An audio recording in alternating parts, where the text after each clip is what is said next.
Ladies and gentlemen, another season of Cobra Kai is upon us, and man, it's something. Look, here's my relationship with Cobra Kai. I absolutely adore the show. I love the show. I wish this show went on for another 30 years and all the kids never aged out of high school. I want to see Sholo frickin' playing Miguel as like a 40-year-old, okay, or whatever. If he's 50 years old, still in high school, hell yeah, dude, that'd be so sick. Granted, I don't think the show is traditionally good all the time. It's a little cheesy, it's a little campy, you know what I'm saying? But dude, that leads to the perfect amount of comedy. It's so funny, it's so hilarious. I'm not gonna say there aren't some genuinely good performances, some good scenes in the show, because there absolutely are. We're talking about Terry Silver.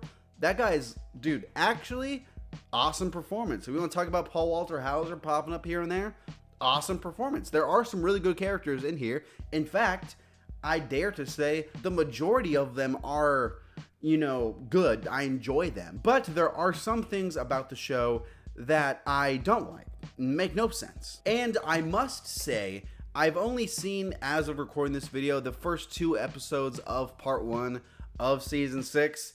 Super silly, by the way, that they're releasing it in like 3 chapters, like 4 months apart. Very strange. But as I was watching the first episode of the show, it made me think about one of the things I like the least about Cobra Kai, and that is the power scaling. You know, good old power scaling. Granted, power scaling sucks like most of the time because people are really annoying about it. But here, I think it's important. So in Cobra Kai, right, the first kid of this new batch of people to be trained is Miguel, right?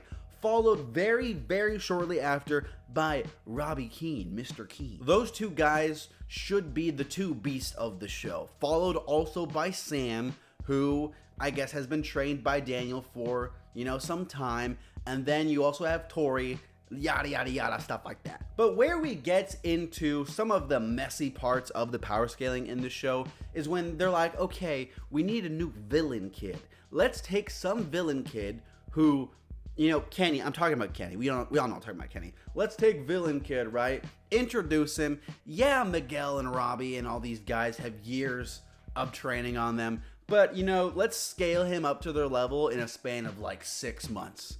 You know, because that makes a lot of sense. Granted, yes, I know before people start complaining and stuff like that, I know Kenny never does scale up to Miguel and Robbie. But dude, talk about my boy Hawk. Hawk as a character gets nerfed every single season. The guy should be, you know, I feel like fighting capabilities, he should be right below Miguel and Robbie. That's where he should be, but the dude just drops like crazy, dude. Drops like the Titanic, like the freaking whatever that sub was called, and now he's just blowing up down at the bottom. Bro's out here. He's pretty much losing to Kenny now. I wouldn't be surprised if just full-on Dimitri would beat him in a whole fight. And Dimitri, I'm sorry, the guy is not, he still shouldn't be a good fighter.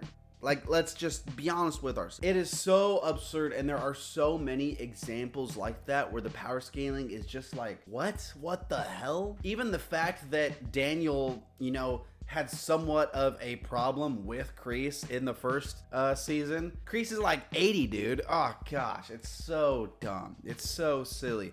Almost as dumb as I just watched the episode. Kreese going into, like, that Far Cry 3 cave to fight a albino cobra that bites him.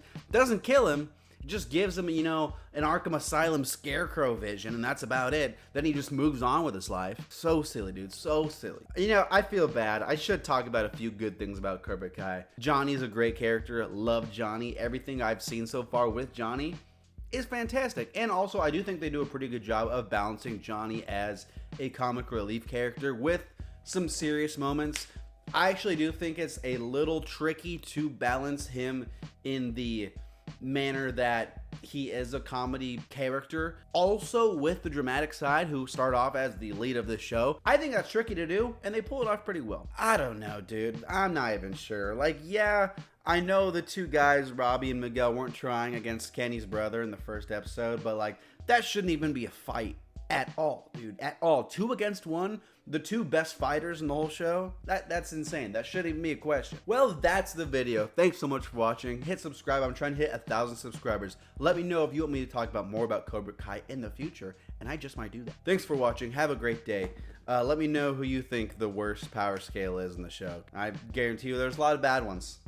Thanks for watching. Bye.